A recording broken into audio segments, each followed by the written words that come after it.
కాసేపట్లో జీవీఎంసీ ప్రత్యేక సమావేశం కానుంది. ఈ సమావేశంలో జీవీఎంసీ మేయర్పై పెట్టిన అవిశ్వాస తీర్మానంపై ఓటింగ్ జరగనుంది. కాగా కార్పొరేటర్స్ ను మలేషియా తరలించిన కూటమి నేతలు అక్కడి నుండి నేరుగా విశాఖకు తీసుకొచ్చారు. కార్పొరేటర్లు ఈ సమావేశంలో పాల్గొననున్నారు. మరొకవైపు తమ కార్పొరేటర్కు విప్ జారీ చేసిన వైసీపీ వారిపైన ఆశలు పెట్టుకుంది. కాగా మేయర్పై అవిశ్వాస తీర్మానం జరగనున్న నేపథ్యంలో విశాఖలో ఉద్రిక్త పరిస్థితులు అలుముకున్నాయి.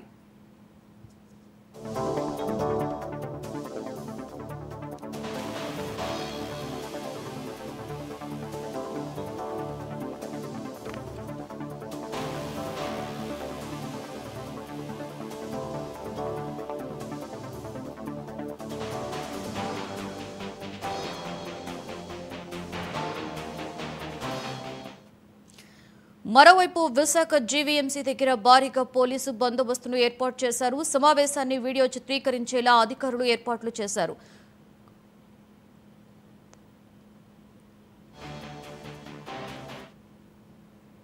కోరానికి సరిపడా సభ్యులు ఉంటేనే ఓటింగ్ జరిగే ఛాన్స్ ఉంది. ఈ ఓటింగ్ లో పాల్గొనున్న కార్పొరేటర్లు చేతులెత్తి ఓటుకు ఆమోదం తెలుపనున్నారు. ఐడెంటిఫికేషన్ అధికారులకు కీలక ఆదేశాలయ్యాయి. హాల్లో కార్పొరేటర్ల ప్రతి వరుసకి కూడా ఒక అధికారి ఉండాలని సభ్యులని రో అధికారులు కౌంట్ చేయనున్నారు. సమావేశానికి కార్పొరేటర్లు ఎక్స్ అఫిషియల్ సభ్యులే అనుమతి ఇవ్వనున్నట్లుగా వెల్లడించారు.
విశాఖ జీవీఎంసీ దగ్గర భారీగా పోలీసు బందోబస్తును కూడా ఏర్పాటు జరిగింది.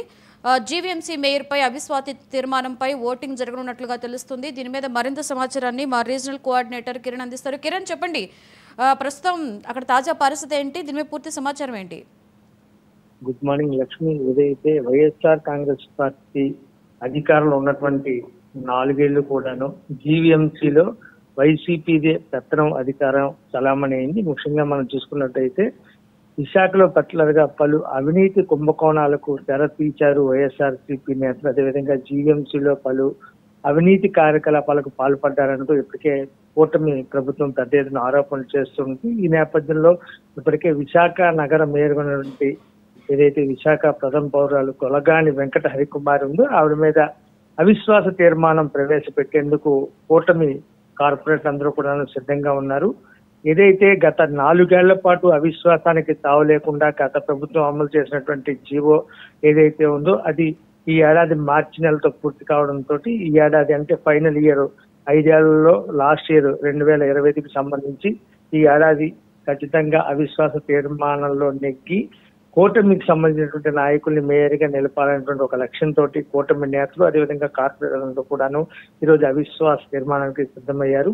దాదాపు 98 మంది కార్పొరేటర్లో ఒక కార్పొరేటర్ మనం చూసుకున్నట్టయితే 24వ డివిజన్ సంబంధించి వంశీకృష్ణ శ్రీనివాసు ఎమ్మెల్యేగా గెలిపిన నేపథ్యంలో 97 మంది ఉన్నటువంటి కార్పొరేటర్లు, అలాగే దాదాపుగా వైసీపీ బలం చూసుకున్నట్టయితే సుమారు 58 కార్పొరేటర్లు కొంతమంది కూటమి గూటికి చేరుకోవడం. ప్రస్తుతానికి కూటమిలో అయితే మాత్రం ఇప్పటి వరకు గెలిచిన ప్రజెంట్ జనసేనకు సంబంధించి కానీ బీజేపీకి సంబంధించినటువంటి ఒక కార్పొరేటర్ వీళ్ళందరూ పాలన చూసుకున్నట్టయితే 48 మంది ఉన్నారు.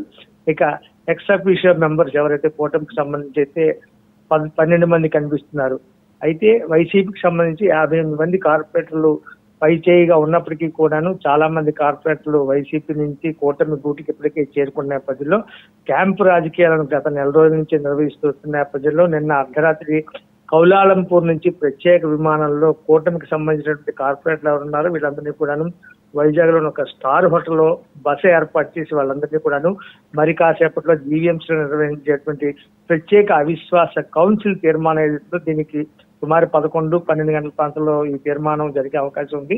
దీనికి సంబంధించి కలెక్టర్ ఎవరైతే ఉన్నారో కలెక్టర్ అధ్యక్షతన హరీంద్ర ప్రసాద్ అధ్యక్షన ఈ అవిశ్వాస తీర్మానాన్ని ప్రవేశపెట్టే ఛాన్స్ అయితే ఉన్నాయి. ఖచ్చితంగా కూటమి తామే మేయర్ పీఠాన్ని కైవసం చేసుకుంటామని ధీమాతో ఉంది. అయితే ఇప్పటికే వైఎస్ఆర్సీపీ క్యాంప్ రాజకీయాలను వాళ్ళు కూడా నిర్వహిస్తూ ఖచ్చితంగా బలం ఉన్నటువంటి ఏకైక పార్టీ జీవీఎంసీలో తమదేనని చెప్పి పై చేయి ఖచ్చితంగా ఉంటుందని చెప్పి ఎవరైతే కార్పొరేటర్లు కూటమి గూటికి చేస్తే మాత్రం ఖచ్చితంగా వాళ్ళ మీద కఠిన చర్యలు తీసుకుందామని చెప్పటికి ఇప్పటికే వైసీపీ నేతలు విప్ జారీ చేసిన పరిస్థితి కనిపించింది.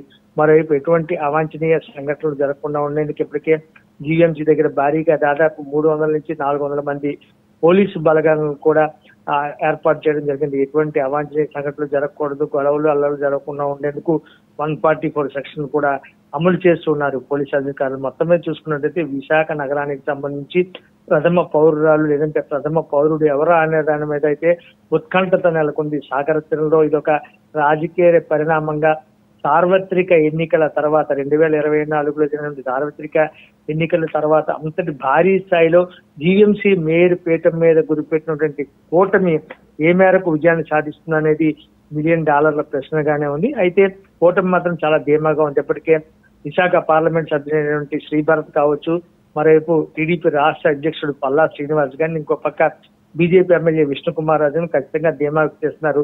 కూటమి అధికారంలోకి వస్తుంది, మేయర్ పీఠాన్ని మేమే చేజిక్కించుకుంటాము, తదనంతరం డిప్యూటీ మేయర్ స్థానాన్ని కూడా తామే సొంతం చేసుకుంటామని చెప్పి వైనాట్ 175 అంటూ గతంలో వైసీపీ బేరాలు పలికిన నేపథ్యంలో ప్రజలు ఏ మేరకు తీర్పిచ్చారో అదే రకంగా ఈరోజు విశాఖ నగర మేయర్కు సంబంధించి నగరాభివృద్ధిని కాంక్షించే కార్పొరేటర్లు అందరూ కూడా తమతోనే ఉన్నారు, ఖచ్చితంగా తమదే విజయం అని చెప్పి వాళ్ళంతా ధీమా వ్యక్తం చేసిన పరిస్థితి. Lakshmi. Right, thank you Kiran.